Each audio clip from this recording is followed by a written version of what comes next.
Au Vieux Grand Port, tout près de l'église de Notre-Dame du Grand Pouvoir, on peut découvrir avec émerveillement l'endroit où débuta l'histoire de l'île Maurice. Le site historique du Vieux Grand Port préserve toujours des ruines anciennes, dont la présence nous transporte dans un passé insondable, évoquant les époques tumultueuses de notre histoire. On y admire également sur le site le musée Frédéric Hendrick, bâti en mémoire du fort Frédéric Hendrick, dont la construction enclencha inévitablement la colonisation hollandaise.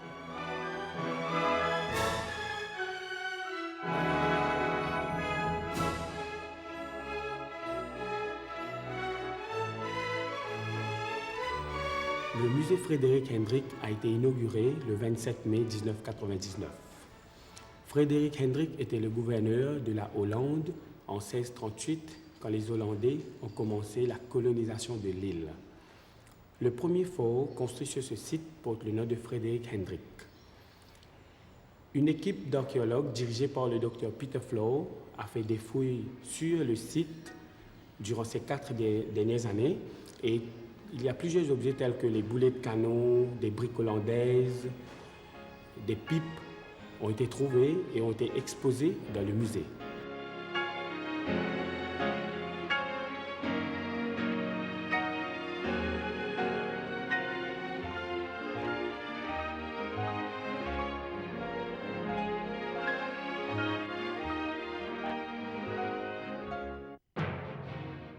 L'exposition qu'abrite le musée retrace l'arrivée des Hollandais dans le sud-ouest occidental de l'océan Indien, leur implantation dans les îles, leur impact sur le milieu naturel et la cartographie au XVIIe siècle. Tout au long du XVIe siècle, les Portugais étaient les maîtres de l'océan Indien.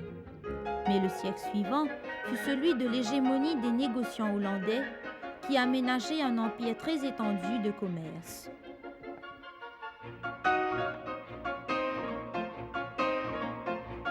L'escale la plus importante de la Compagnie des Indes, ou la VOC, fut la Batavia, qui devint leur grand centre commercial d'Extrême-Orient à partir du XVIIe siècle.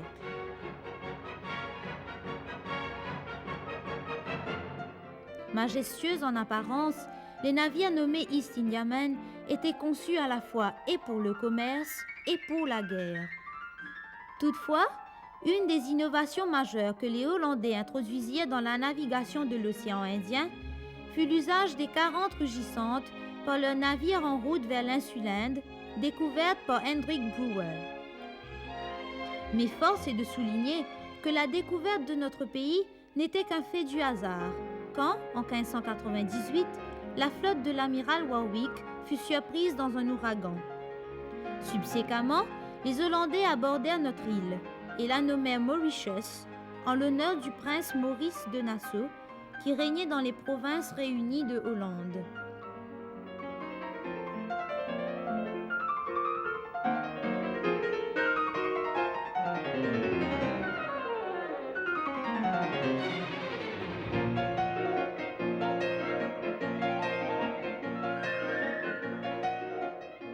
Un édifice construit au Vieux Grand Port servait de loge aux Hollandais. Ils l'ont baptisé Fort Frédéric Hendrick, d'après le prince Frédéric Hendrick des Provinces-Unies. Malheureusement, en 1695, le fort connut une destruction tragique lorsqu'il fut complètement ravagé par le feu.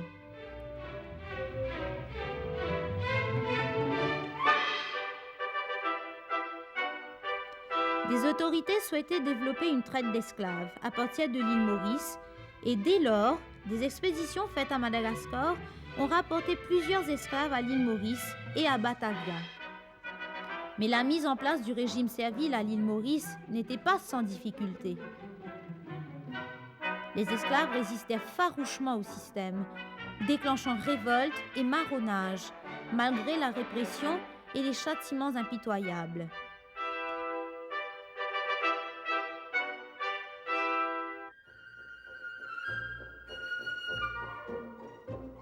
On doit toutefois être reconnaissant aux Hollandais qui ont introduit des plantes utiles, comme la canne à sucre, l'ananas, le bananier et des animaux tels le cerf de Java.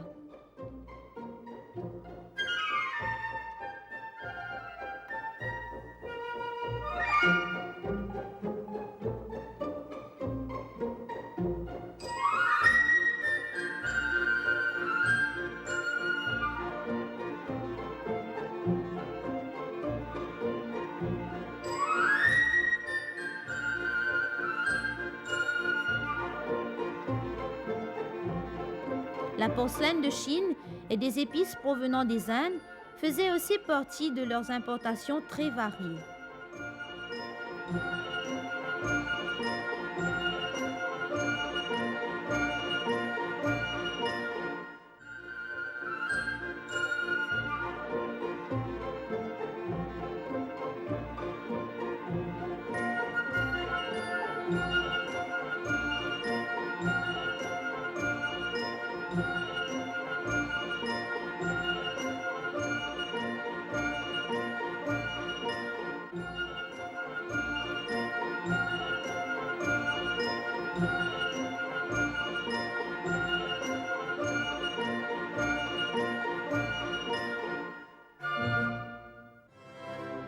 Néanmoins, des vivres abondaient dans l'île.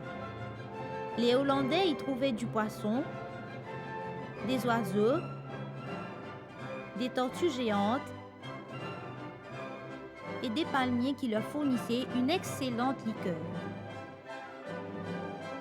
On attribue souvent des catastrophes écologiques, comme la disparition de certaines espèces d'oiseaux, à l'occupation hollandaise. Ou y a-t-il d'autres explications à cela ? Il n'y a plus de dodo, de poules rouges, de vaches de mer, de tortues géantes à l'île Maurice. Mais est-ce dû au sol hollandais? Parce qu'il ne faut pas oublier qu'il y a eu des changements climatiques importants au XVIIe siècle dans le monde et à l'île Maurice. Et l'introduction, certes, de rats et autres animaux ont sans doute contribué à la disparition de cette faune originale de l'île Maurice.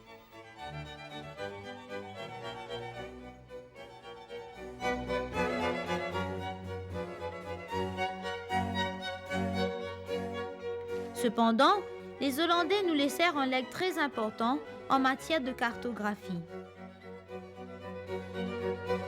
N'occupant que le littoral, les Hollandais produisaient des cartes qui étaient souvent approximatives. Mais la première carte française de l'île Maurice fut établie à partir des cartes hollandaises. C'est ainsi que plusieurs noms de lieux hollandais, traduits en français, vont perdurer jusqu'à présent. Par exemple, Rivière-Noire était Zwarte-River, Centre de Flac vers Chebril, Grande Rivière Sud-Est, Rote River, entre autres. L'île Rodrigue fut tout aussi représentée sur des cartes. À la fin du XVIIe siècle, François Legas, dans son ouvrage Voyages et aventures, brosse un tableau paradisiaque de Diego Rodrigo, connu maintenant comme l'île Rodrigue.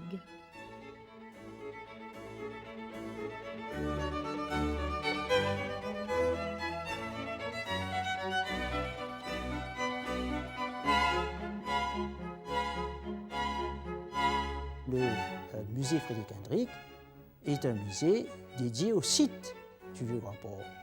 Et le site du Vieux-Grand-Port n'est pas un site uniquement néerlandais. Ce n'est pas un site qui contient des artefacts, des reliques de la période hollandaise seulement. On sait que de Lyon va bâtir un fort sur l'emplacement du fort hollandais.